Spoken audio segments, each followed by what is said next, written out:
younger than Bob, but I'm best looking, or at least my mom used to tell me, you're pretty to me. So I took that and ran with it. So I keep that perch on which I rested.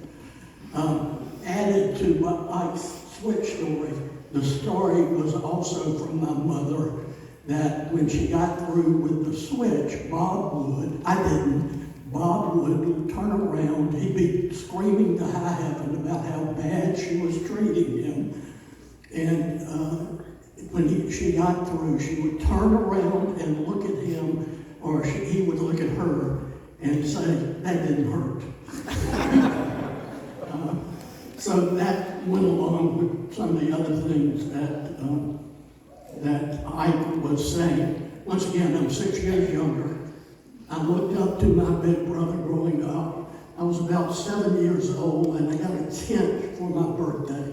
And Bob was charged with putting the tent up.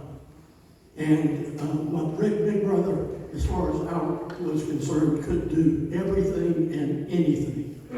Well, he had a hard time putting up the pup tent that we got it. And one of the neighborhood girls looked at me. She said, yeah, you always say Big Brother can do everything. He can't do everything. So there were limitations. As Ike said, we ended up going to Carolina. Bob made us an avid family of Tar Heel fans. You might not know that about Bob, do you? Avid Tar Heel fans. And it's passed down from us to our kids, and our grandkids are all avid Carolina fans. But that heritage, when I was a seventh grader, he was in college, and I got to wear all the cool stuff that he would bring home, sweatshirts and stickers and everything, and I was proud of my Carolina heritage. One summer even, he had to have foot surgery, and he asked me to come spend summer school session with him. I got to carry his bags and walk around campus like a big kid when I was 14.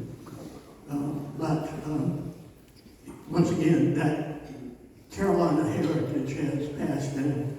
When Bob lived in D.C., he became our tour guide.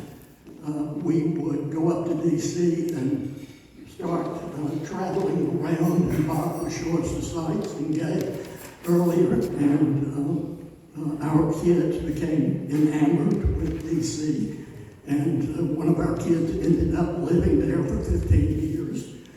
So we owe him that.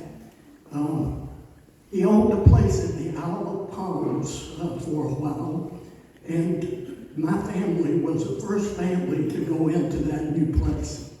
Nobody had ever spent a night in it, and we got to go in the first time. Nice place, beautiful view. Our son Andy, who was about 8 years old at the time, ran into the house, ran through the living room, onto the back porch, and knocked out a screen door. The place had never been lived in before, so we're thinking, how are we going to tell Bob this? Fortunately, he was kind about it, and we got to go back another time. But what I really appreciate about Bob, he has been our financial services guru for a long time.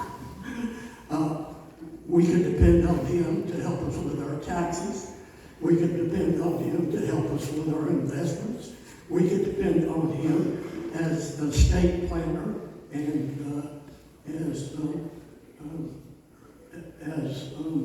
executor of a lot of our older family members. He was executor of their estates. So we depended on him a great deal for our financial well-being. But once again, the big thing I appreciate about Bob, all that stuff he did for his little brothers took care of our parents. You heard the story about our parents. He made sure our dad could stay at home in his later years when his health was failing. He made sure he had the right bathroom equipment and redid parts of the house in order to do that. And then after our dad died, our mother couldn't stay alone.